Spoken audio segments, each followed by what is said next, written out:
राज्यामध्ये विधानसभा निवडणुकीची रणधुमाळी सुरू आहे। या विधानसभा निवडणुकीत नवनवे पायंडे पडताना दिसत आहेत, तर काही ठिकाणी जुने पायंडे नव्यानं सुरू झालेत। एकीकडे एकाच घरात दोन दोन पक्षांचे चिन्ह, तर आता दुसरीकडे विधानसभा निवडणुकीसाठी एका पक्षातून दुसऱ्या पक्षात प्रवेश करण्याचं प्रमाण वाढलंय। राज्यात कुठल्या मतदारसंघात हा नवीन ट्रेंड सुरू झालाय, त्याचा राजकारणावर काय परिणाम होणार आहे, चला समजून घेऊयात। तर पहिलं नाव आहे प्रताप पाटील चिखलीकर यांचं। काँग्रेस, शिवसेना, राष्ट्रवादी आणि आता भाजप असा राजकीय प्रवास करत चिखलीकर यांनी लोहा कंधार विधानसभा मतदारसंघातून 2 वेळेस या ठिकाणचे आमदार होते। त्यानंतर 2024च्या लोकसभा निवडणुकीत पराभव झाल्यानंतर प्रताप पाटील चिखलीकर यांनी लोहा कंधार मतदारसंघातून विधानसभा निवडणूक लढवण्याचा निर्णय घेतलाय। मतदारसंघात त्यांनी तयारी देखील सुरू केली आहे। हा मतदारसंघ भाजपला सुटेल अशी शक्यता होती, मात्र ही जागा अजित पवार यांच्या राष्ट्रवादी गटाला सुटली। तेव्हा माजी खासदार प्रताप पाटील चिखलीकर यांनी शुक्रवारी उपमुख्यमंत्री अजित पवार यांच्या उपस्थितीमध्ये राष्ट्रवादीमध्ये प्रवेश केला।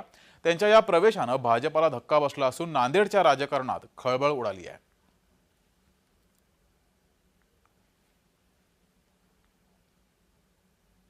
तर राज्याच्या राजकारणात प्रमुख 4 पक्षांऐवजी 6 पक्ष झालेत। इतरही पक्ष आहेत, त्यामुळे अनेक जण निवडणुकीच्या रिंगणात उतरत असतात, असं राजकीय अभ्यासक हेमंत भोसले यांनी म्हटले। निवडणुकीच्या तोंडावर पक्षांतर करणारे आणि थेट उमेदवारीचं तिकीट मिळवणं याचा राजकीय फायदा त्या उमेदवाराला किंवा पक्षाला होतो की नाही, याबाबत भाष्य केलंय, स्पष्टीकरण केलेलं आहे, विश्लेषण केलेलं आहे, ते पाहूयात।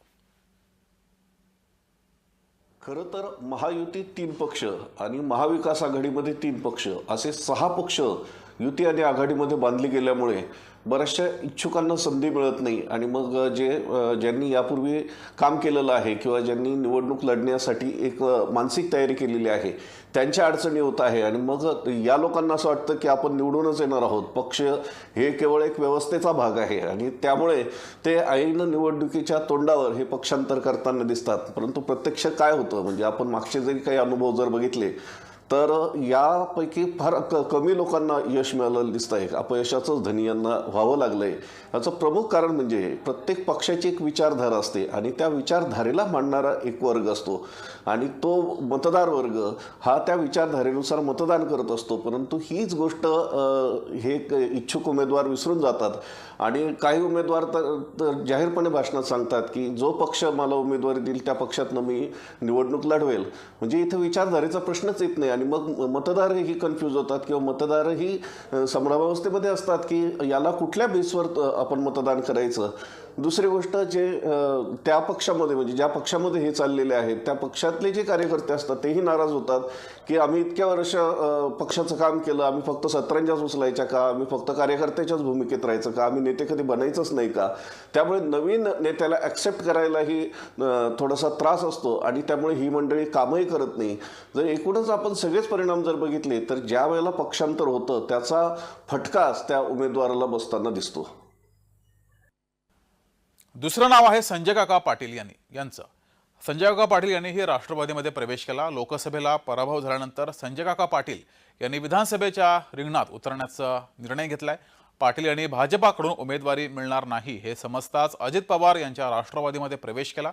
तर कोकणातील कायम चर्चेत असणारं नाव म्हणजे राणे कुटुंबीय।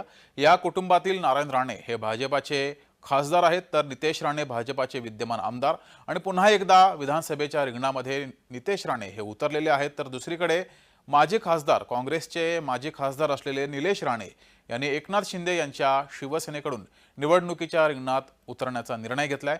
कुडाळ मतदारसंघातून ते रिंगणात उतरतील, त्यामुळे एकाच कुटुंबात भाजपा आणि शिवसेनेचा झेंडा असेल। जाहीर कार्यक्रमात मुख्यमंत्री एकनाथ शिंदे यांच्या उपस्थितीमध्ये निलेश राणेंनी शिवसेनेत प्रवेश केला, त्यामुळे एकाच घरात 2-2 आणि 3-3 झेंडे हे बघायला मिळत आहेत।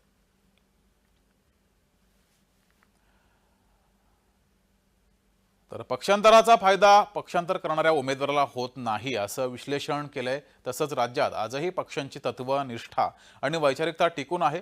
तसंच अशा निवडणुकीच्या तोंडावर पक्ष बदलणाऱ्यामुळे पक्षातील एकनिष्ठ कार्यकर्ते आणि पदाधिकाऱ्यावर याचा परिणाम होत असतो, असं राजकीय विश्लेषक मधुकर पाटील यांनी विश्लेषण केलंय, पाहूयात। महाराष्ट्राच्या राजकारणामध्ये निवडणुका आल्या की अनेक लोक पक्षांतर करतात आणि या पक्षांतराचा फारसा फायदा ऐनवेळी केलेल्या उमेदवाराला होईल असं मला वाटत नाही. महाराष्ट्रामध्ये अजून एक प्रथा आणि परंपरा आहे. पक्षनिष्ठता, पक्षाची ध्येय, धोरणं आणि उद्दिष्ट जो सोबत घेऊन जातो अशा व्यक्तीच्या पाठीशी राहण्याची परंपरा ही महाराष्ट्राच्या राजकारणामध्ये आहे. साधारणतः अलीकडच्या कालखंडामध्ये निवडणुका जवळ आल्या की आपल्याला आपल्या पक्षात तिकीट मिळत नाही म्हणून दुसऱ्या पक्षामध्ये प्रवेश करणाऱ्यांची संख्या ही दिवसेंदिवस वाढत चाललेली आहे. या प्रथा आणि परंपरेला महाराष्ट्रामध्ये आयाराम आणि गयाराम असं नाव दिलं जातं. मला वाटतं ऐनवेळी वेगळ्या पक्षामध्ये उडी मारल्यामुळे निष्ठावंत नाराज होतात आणि याच निष्ठावंतांच्या नाराजीचा सूर हा पराभवाच्या दिशेने जातो. त्यामुळे मला असं वाटतं की ऐनवेळी पक्ष बदललेल्या व्यक्ती निवडणुकीत विजयी होण्याचं प्रमाण हे अत्यल्प आहे. हेच महाराष्ट्राच्या राजकीय संस्कृतीनं महाराष्ट्राला दाखवून दिलेलं आहे. तर पक्षांतर करणं हा सर्व पक्षात सदा सुरू असलेला प्रकार आहे. विचार, वैचारिक भूमिका याचा सध्याच्या राजकारणात काहीच संबंध नाही का, अशी स्थिती निर्माण झाली आहे. मात्र निवडणुकीच्या तोंडावर वैचारिक भिन्नता असलेल्या दुसऱ्या पक्षात प्रवेश करणं आणि उमेदवारीही मिळवणं हे मात्र नव्यानं सुरू झालंय. मात्र याचीही सुरुवात 2019 मध्ये झाली. साताऱ्याच्या लोकसभा निवडणुकीच्या वेळेस याची सुरुवात झाली. नरेंद्र पाटील यांच्यापासून या संपूर्ण प्रकाराला सुरुवात झाली. याविषयी अधिक माहिती आपले प्रतिनिधी प्रकाश शिंदे यांनी दिलेली आहे, पाहूयात.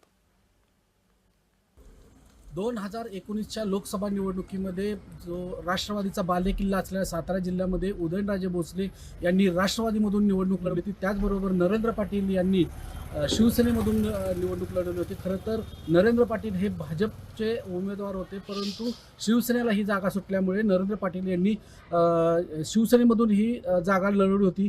त्यानंतर उदयनराजे भोसले यांचा कमीत कमी 1.5 लाख मतांनी विजय झाला होता आणि नरेंद्र पाटील होते शिवसेनेचे, त्यांना 1.5 लाख मतांनी पराभव पत्करावा लागला होता. कॅमेरामन कुणाल खंदारेसह प्रकाश शिंदे, जय महाराष्ट्र, सातारा. तर राजकीय विश्लेषक जयंत माइंडकर यांनी निवडणुकीच्या तोंडावर ज्या गमती-जमती सुरू आहेत त्यावर अशा गमती-जमती महायुती आणि महाविकास आघाडी दोन्हीकडे सुरू असतात असं भाष्य केलंय. तेही पाहूयात.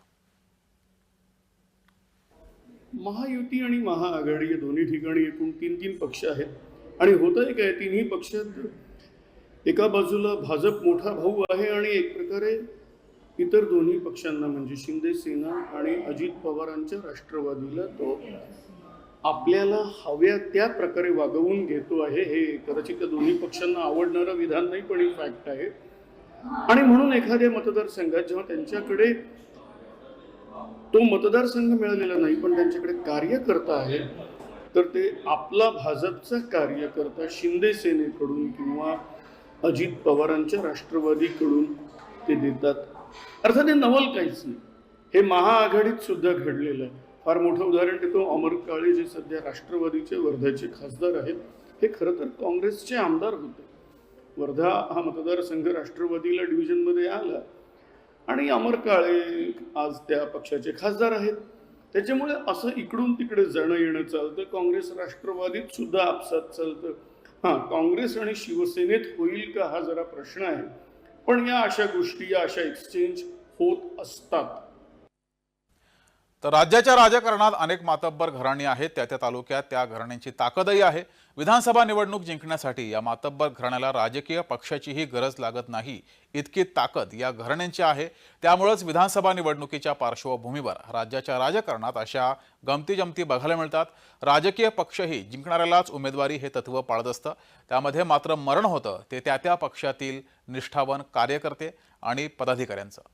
तर आजच्या ग्राउंड झिरोमध्ये वेळ झाली इथेच थांबण्याची. बघत राहा जय महाराष्ट्र.